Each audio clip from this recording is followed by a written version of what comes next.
All right.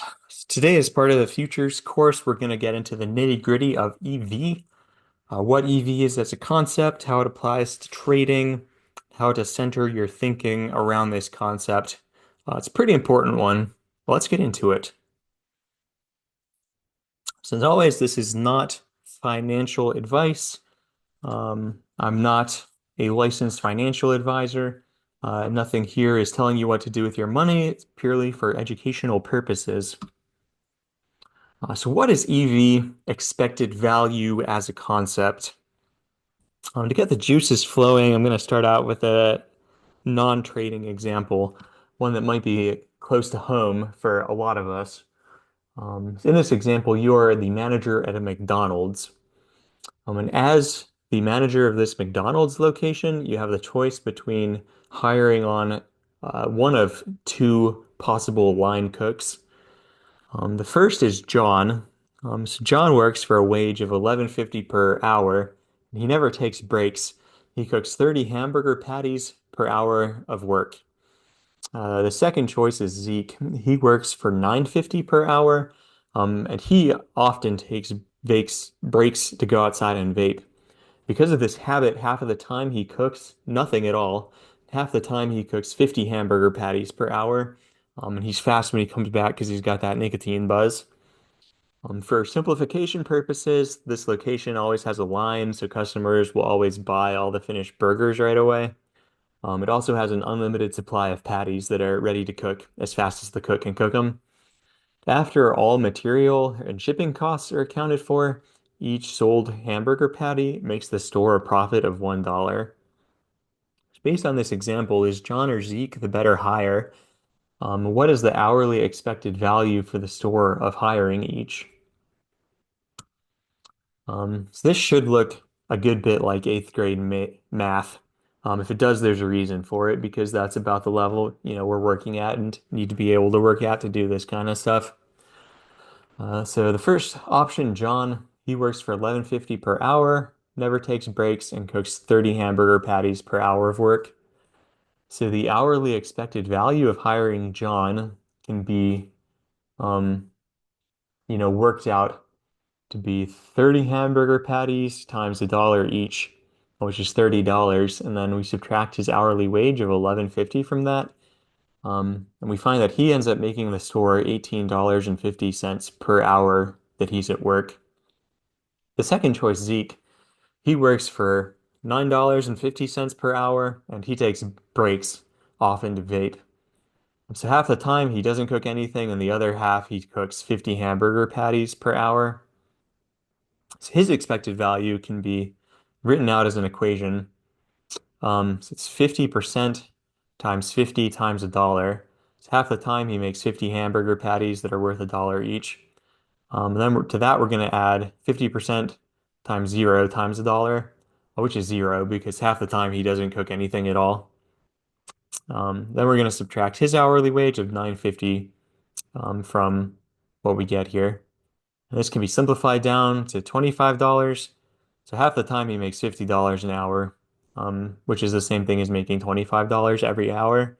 And we're going to subtract 950 from that, and from that we get 1550. So the expected value of hiring Zeke is 1550 per hour. From this example, we can tell that John is the better hiring choice because the expected value of, his work per hour is going to be higher than Zeke's. So getting into EV more on the conceptual side, EV is, or at least should be, mathematical and objective. For trading decisions you make, you should have a good idea of what the EV behind them is and base your decision making, on this concept of EV that's in your mind. In trading terms, expected value is the return from winning times the probability of winning. Um, it's minus the loss from losing times the probability of losing. So gains if you win times the chance of winning minus losses if you lose times the chance of losing. So we're going to go into a trading specific example now. In this example, you've extensively back tested your strategy and you know that for a certain trade setup, your chance of success is 40%. The trade risks $1,000 to make $3,000 if successful. What is this trade's expected value? So setting up the equation, we have a 40% chance of making $3,000 and we have a 60% chance of losing $1,000. So probability of winning times return of winning, probability of losing times return of losing. This can be simplified to 1200 minus 600, which can be further simplified to 600. So the expected value of the trade in this example is $600, like per trade setup that we take with these parameters. In the real world, also fees must be subtracted from the final number as well. Any exchange that you trade on is going to charge you a certain amount of fees for the trades that you make. Specifically, like to my trading on Trade of 8, it's around $2 per contract of ES. Maybe a trade with these parameters would be 3 contracts of ES. So that would be like $6 that's subtracted out of this final EV. Cat on the keyboard.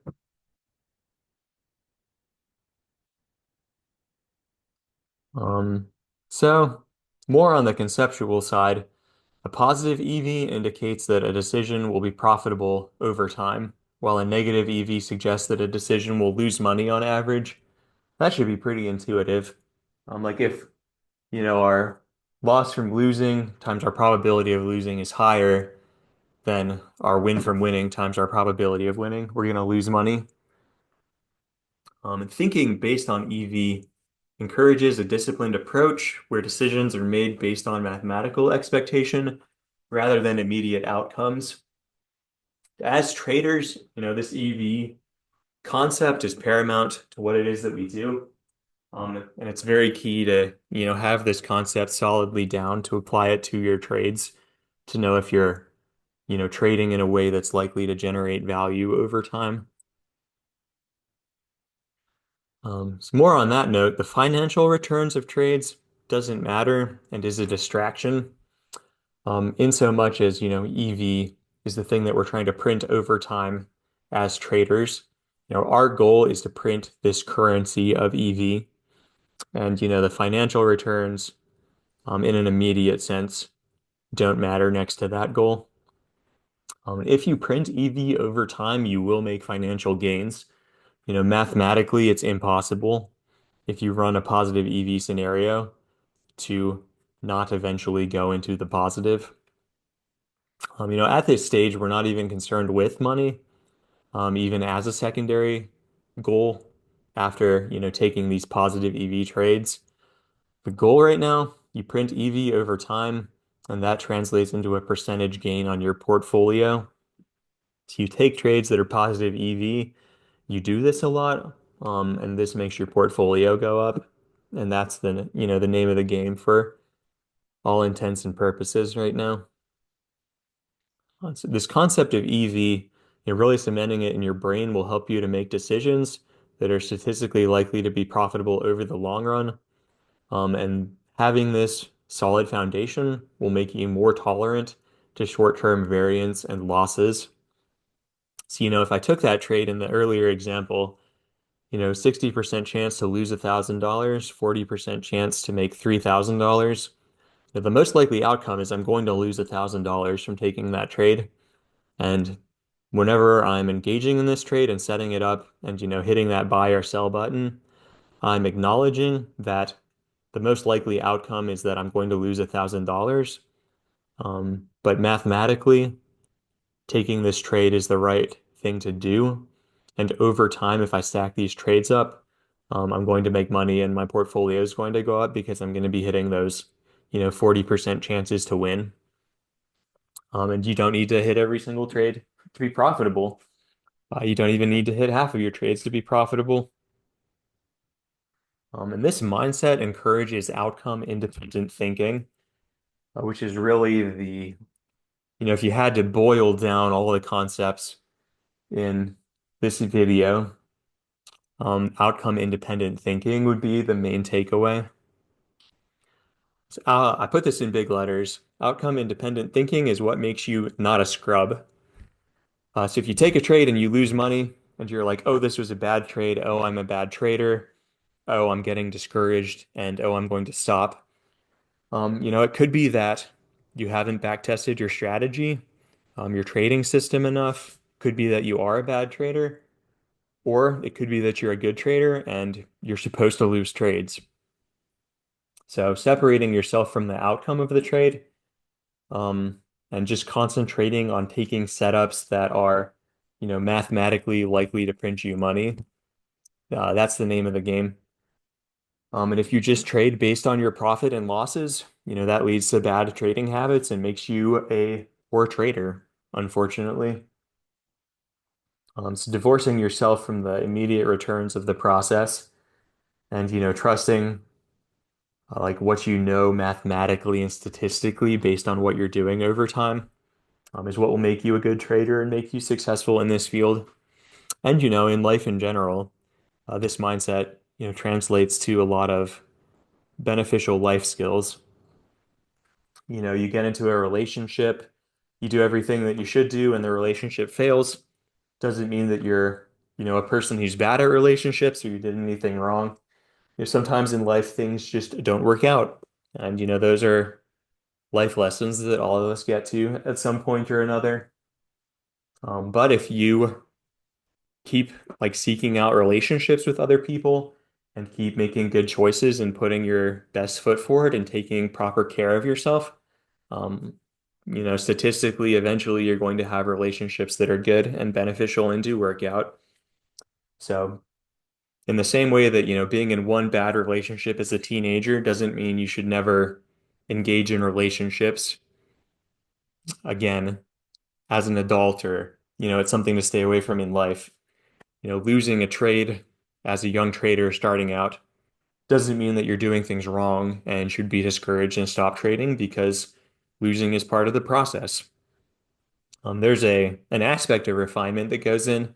If you're analyzing what you were doing later and you notice that you are in fact taking trades that are outside of your system and you're trading badly, that's a thing to modify and a thing to, affect your process and learn from moving forward. But if you analyze trades after the fact and you are, running a system that's been tested to be profitable and you're running it correctly, then there's the takeaway is keep doing what you're doing and you are on the wrong side of variance in this one example. Um, that was fairly brief. I hope this was helpful. I'm gonna wrap stuff up there. Catch you in the next one.